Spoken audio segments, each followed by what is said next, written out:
Hello everyone. आरती गुरुकुल में आपका स्वागत है। और यूजीसी नेट जेआरएफ 2025 की तैयारी जो जून के लिए एग्ज़ाम के लिए हम लोग ने एक एमसीक्यू शुरुआत की है, प्रैक्टिस सेट। तो उसका आज ये छठा एपिसोड है। तो चलिए हम लोग जल्दी से शुरू करते हैं।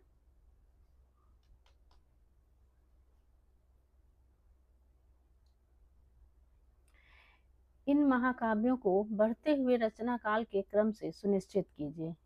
इन महाकाव्यों को बढ़ते हुए रचना काल के क्रम से सुनिश्चित करना है, यानी किस महाकाव्य की रचना पहले हुई और किसके बाद में। तो इसमें ए में है पद्मावत, रामचरितमानस, कामायनी, साकेत। बी में है कामायनी, रामचरितमानस, साकेत, पद्मावत।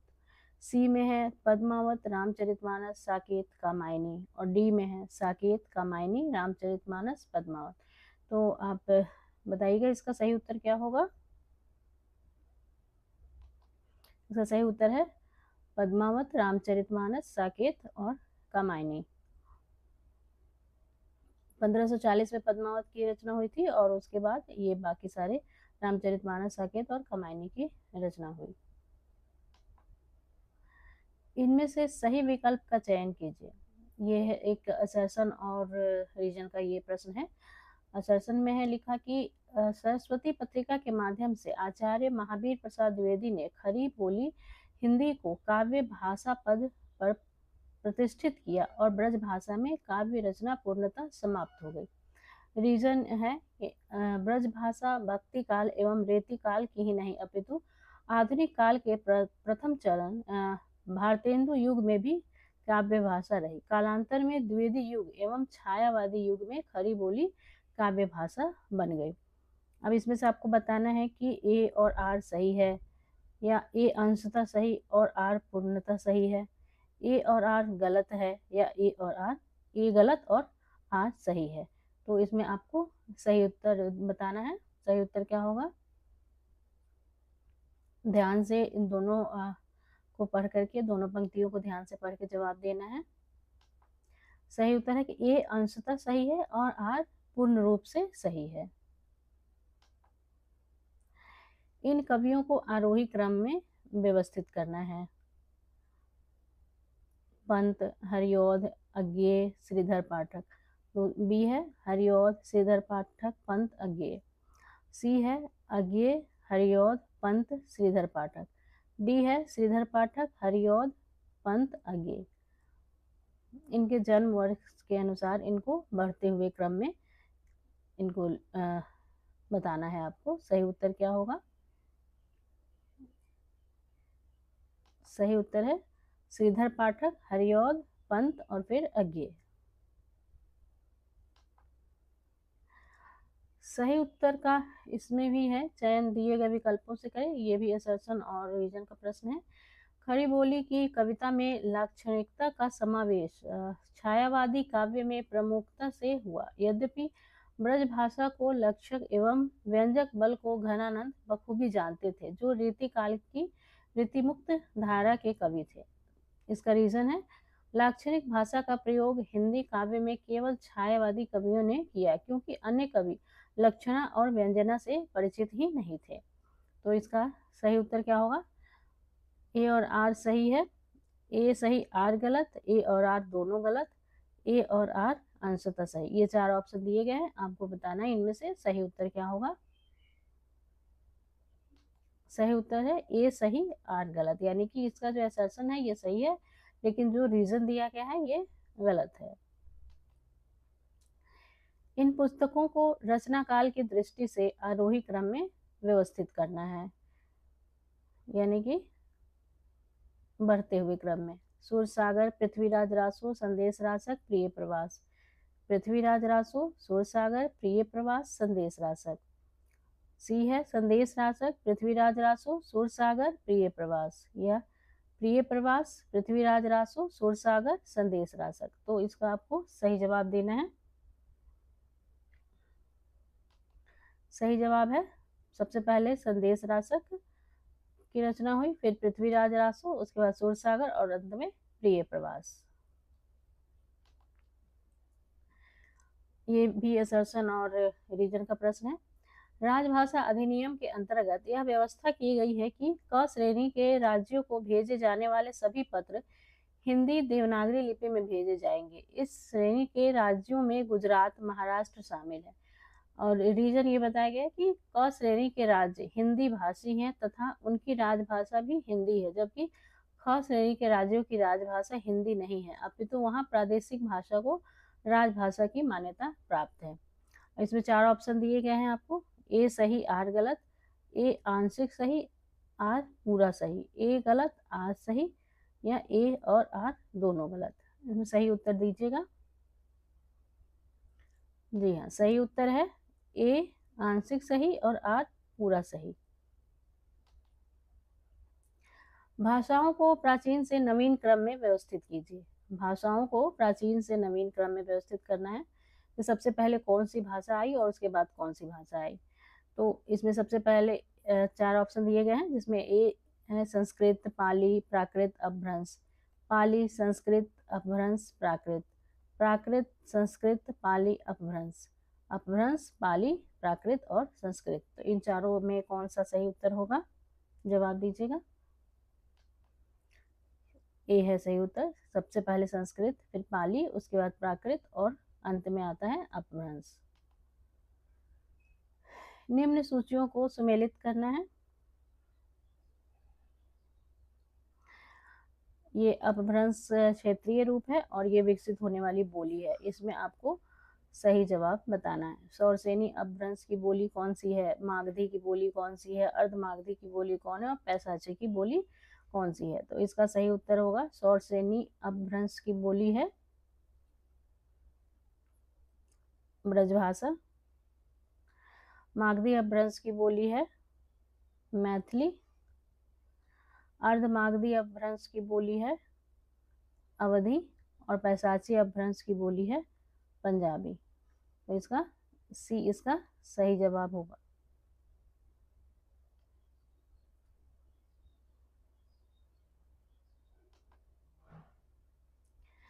ये बोलियों को उनके क्षेत्र के अनुसार इसको सुमेलित करना है आपको। ये भोजपुरी किस क्षेत्र में बोली जाती है, छत्तीसगढ़ी किस क्षेत्र में बोली जाती है, बुंदेली किस क्षेत्र में बोली जाती है और बघेली किस क्षेत्र में बोली जाती है। तो इसका सही जवाब होगा भोजपुरी बलिया में बोली जाती है। छत्तीसगढ़ी जो है वो बिलासपुर में बोली जाती है। बुंदेली जो है वो झांसी में बोली जाती है और बघेली रीवा में बोली जाती है एमपी में। तो इसका ये बी सही उत्तर है।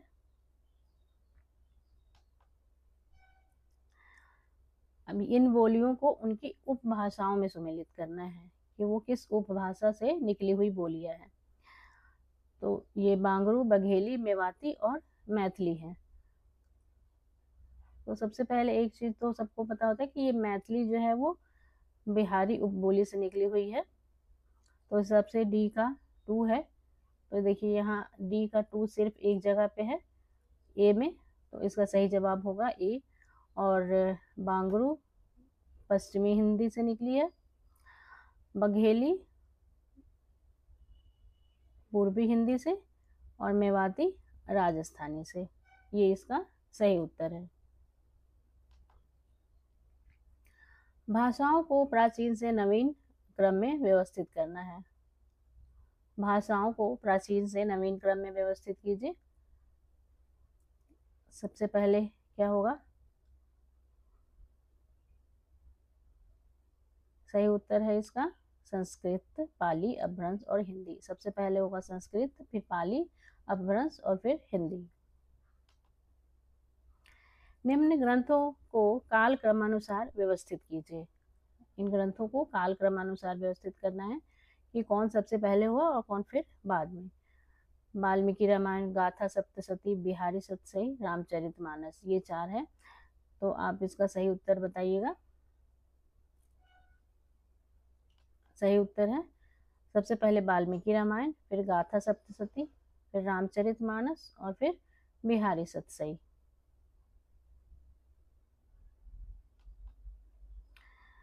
नेक्स्ट क्वेश्चन है इन भाषाओं को उनके प्रदेश से सुमेलित कीजिए, यानी किस प्रदेश की कौन सी भाषा है। तो ये बताना आपको। शौरसेनी अपभ्रंश कहाँ बोली जाती है? महाराष्ट्र।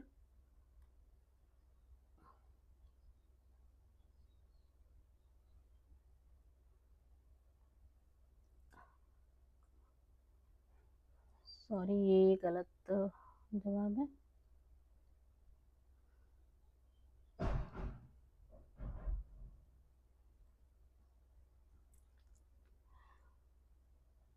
शौरसेनी अपभ्रंश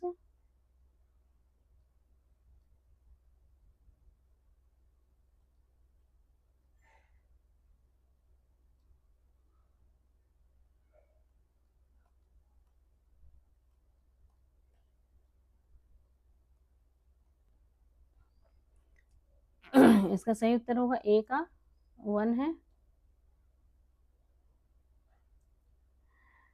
बी, मागधी अपभ्रंश से बिहार की बोलियां निकली हैं। आपको भी पता होगा, मैंने इससे पहले आपको पढ़ाया है।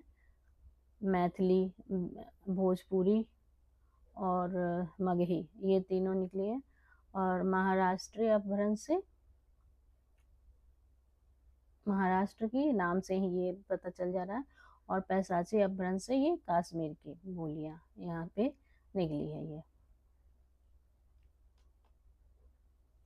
हिंदी भाषा का उद्गम और विकास पुस्तक के लेखक कौन है? हिंदी भाषा का उद्गम और विकास, इस पुस्तक के लेखक कौन है? 4 ऑप्शन है। भोलानाथ तिवारी, देवेंद्र कुमार शर्मा, डॉक्टर नामवर सिंह या डॉक्टर उदय नारायण तिवारी। सही उत्तर दीजिएगा। सही उत्तर है डॉक्टर उदय नारायण तिवारी। हिंदी भाषा नामक पुस्तक के रचयिता इनमें से कौन है? हिंदी भाषा नामक पुस्तक के रचयिता कौन है इनमें से? 4 ऑप्शन है। धीरेन्द्र वर्मा, भोलानाथ तिवारी, उदय नारायण तिवारी या सुनीति कुमार चटर्जी। सही उत्तर है भोलानाथ तिवारी। आरोही कालक्रम अनुसार संयोजित कीजिए। इसको भी आपको जो इसका रचना काल है उसके अनुसार इसको आरोही क्रम में, यानी कि बढ़ते हुए क्रम में सजाना है। सबसे पहले पृथ्वीराज रासो, रामचंद्र का कामायनी, रामचरितमानस। फिर ये बी ऑप्शन है पृथ्वीराज रासो, रामचरितमानस, रामचंद्र का कामायनी। सी ऑप्शन है कामायनी, रामचरितमानस, पृथ्वीराज रासो, रामचंद्र का। डी ऑप्शन है रामचंद्र का कामायनी, रामचरितमानस, पृथ्वीराज रासो। सही उत्तर है बी, पृथ्वीराज रासो, फिर रामचरितमानस, फिर रामचंद्रिका और उसके बाद कामायनी। निम्नलिखित कवियों को रचना काल के आरोही क्रम में व्यवस्थित करना है। इनके भी रचना काल से, इनका रचना काल कौन कौन सा रहा है? तो सबसे ए ऑप्शन है स्वयंभू, चंद्रवरदाई, अमीर खुसरो, कबीर।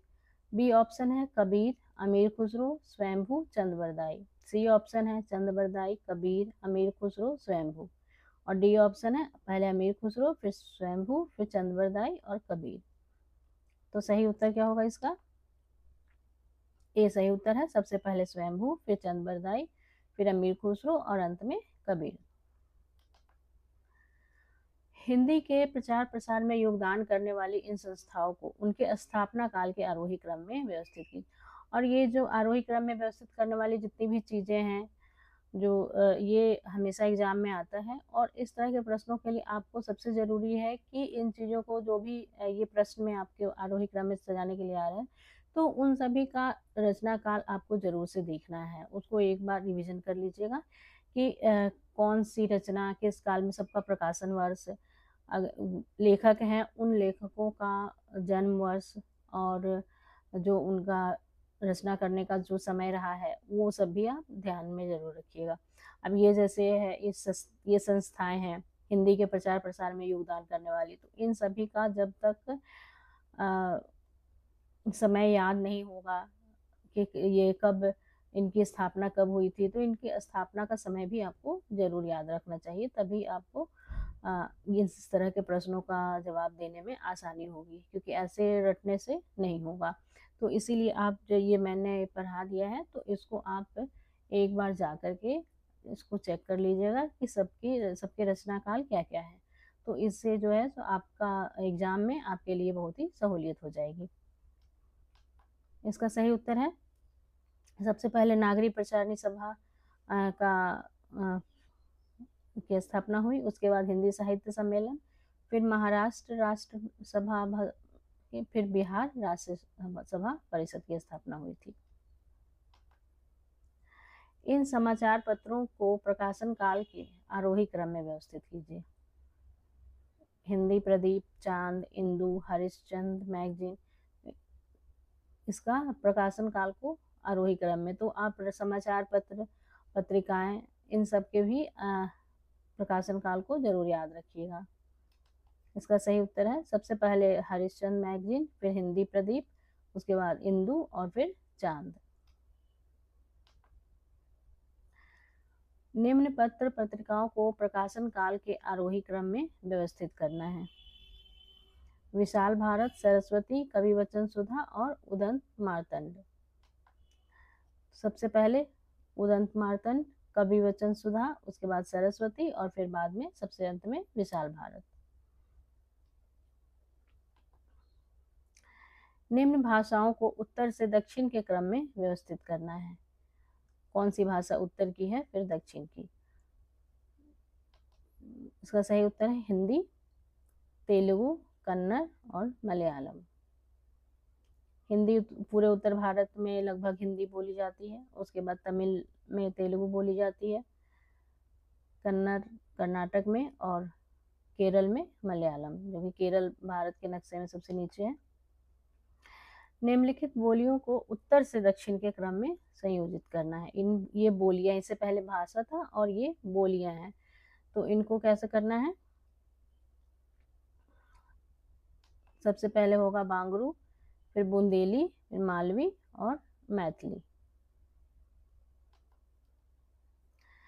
काल के आरोही क्रम में इन काव्य धाराओं को व्यवस्थित करना है। काल के आरोही क्रम में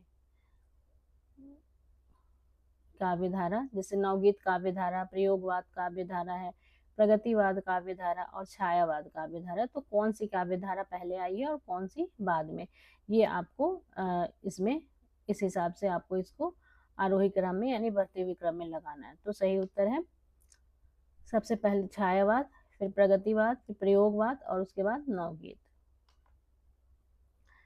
इन रचनाओं के काल क्रम को आरोही क्रम में व्यवस्थित करना है, इसको भी काल क्रम के अनुसार ही करना है आपको।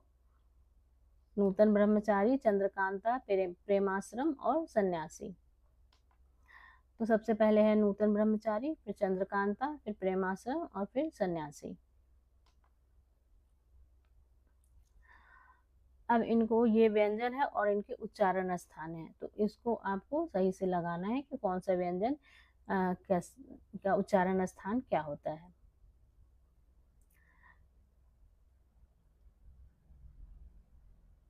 ये भ है, इसको बिना ओठ के नहीं बोला जा सकता, इसलिए ये इसका उच्चारण स्थान ओष्ठ है। और ये झ है, इसका तालव्य है, ये अंग है, इसका मूर्धन्य है, और ये त है, इसका दंत है।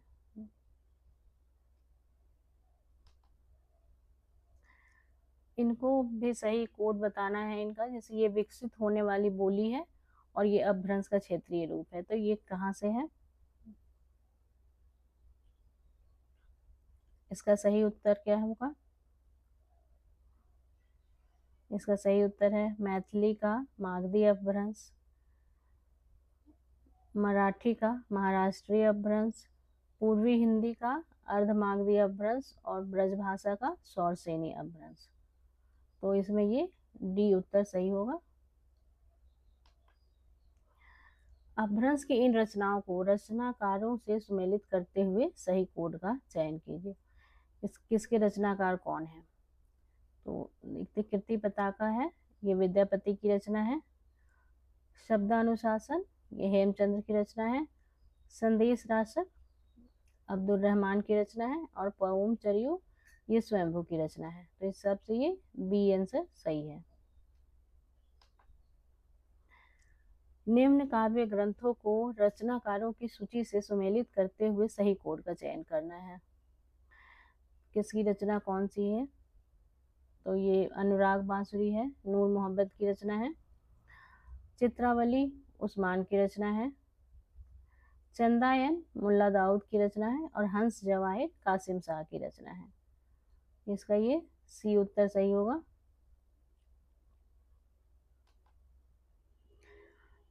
इसमें भी आपको बताना है कि ये बोली में कौन सा उकार किस चीज की मात्रा का प्रयोग होता है। तो सही उत्तर होगा बुंदेली में खौ की मात्रा का प्रयोग होता है। ब्रज भाषा में हौ की मात्रा का प्रयोग होता है। अवधी में मोर की मात्रा का प्रयोग होता है। और बांगरू में सै की मात्रा का प्रयोग होता है।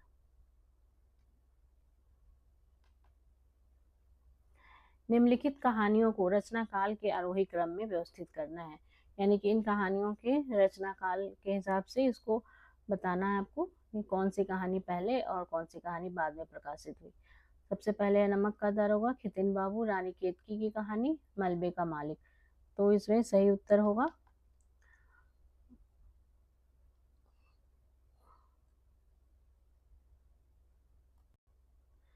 इसका सही उत्तर होगा रानी के सब ये बी ऑप्शन ये इसका सही उत्तर होगा।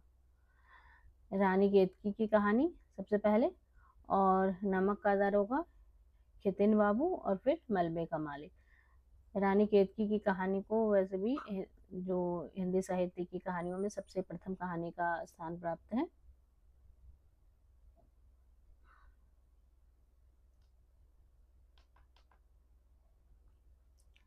सरहप्पा का संबंध निम्न में से किससे है? इसका सही उत्तर होगा सिद्ध साहित्य। सिद्ध साहित्य में सरहप्पा का सबसे संबंध है। निम्नलिखित में से कौन अष्टछाप के कवि नहीं है? ये चार ऑप्शन दिए गए हैं, सूरदास, कुंभनदास, नंददास और सुंदरदास। तो आपको बताना है कि अष्टछाप के इनमें से कौन कवि नहीं है। तो सुंदरदास इसमें से अष्टछाप के कवि नहीं है और ये तीनों अष्टछाप में शामिल हैं। बिहारी किस धारा के कवि हैं? रीति सिद्ध, रीति मुक्त, स्वच्छंद या रीतिबद्ध।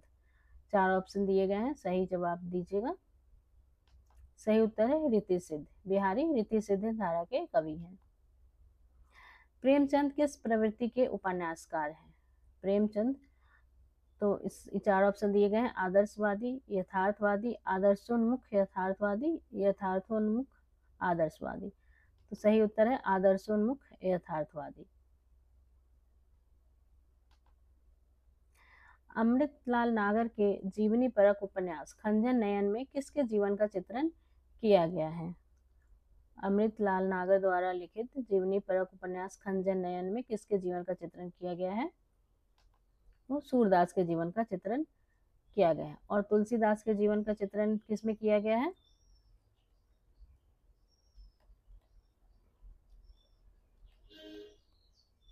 तुलसीदास के जीवन का चित्रण किया गया है मानस का हंस में, जो कि आपके पाठ्यक्रम में भी लगी हुई है और ये पढ़ना है आपको।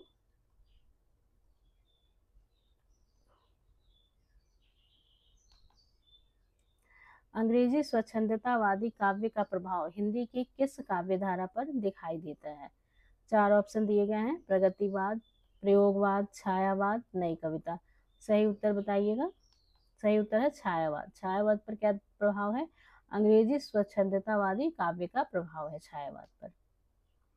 दुख ही जीवन की कथा रही, क्या कहूं आज जो नहीं कही। यह पंक्तियां किस कविता से उद्धृत है?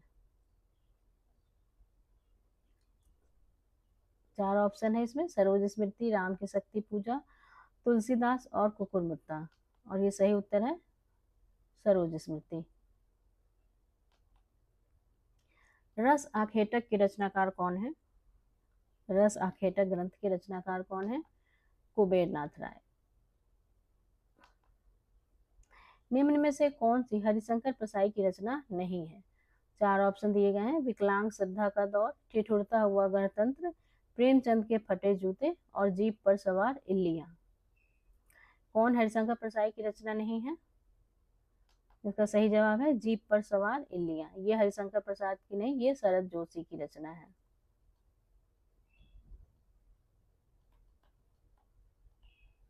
शरद जोशी की रचना। और ये तीनों विकलांग श्रद्धा का दौर, ठिठुरता हुआ गणतंत्र, प्रेमचंद के फटे जूते, ये तीनों हरिशंकर परसाई की रचना है।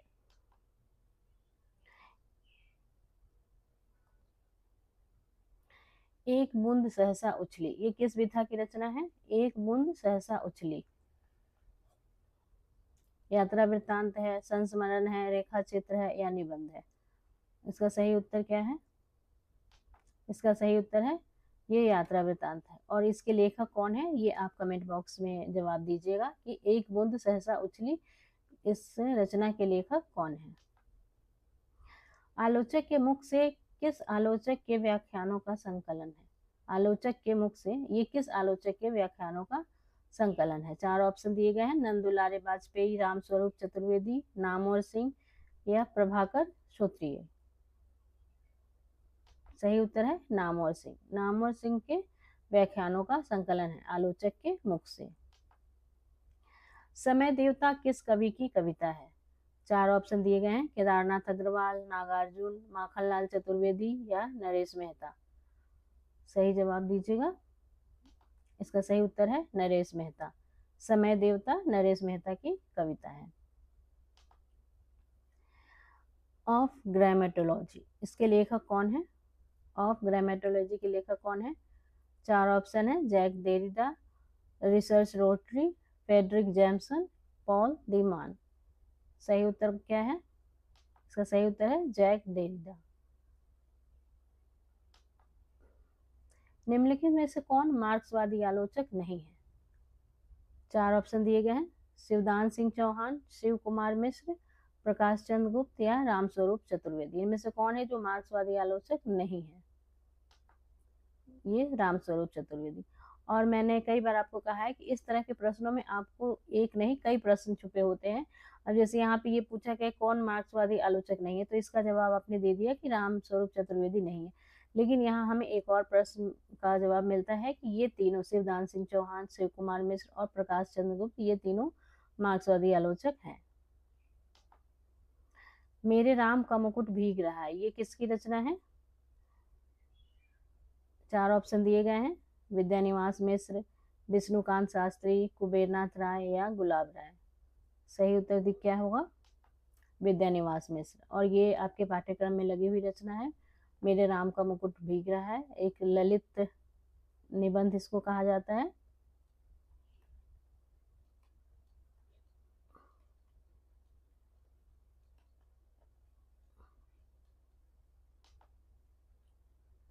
निम्नलिखित में से कौन सी आलोचना कृति विजय देव नारायण शाही की है? इसमें से कौन सी आलोचना कृति जो है वो विजय देव नारायण शाही जी की लिखी हुई है? 4 ऑप्शन है, जायसी, सूरदास, साहित्यालोचन या रसमीमांसा। सही उत्तर दीजिएगा। सही उत्तर है जायसी। इसके लेखक है विजय देव नारायण शाही। खड़ी बोली के विकास में फोर्ट विलियम कॉलेज का विशिष्ट योगदान है, क्यों? क्योंकि सही उत्तर क्या होगा?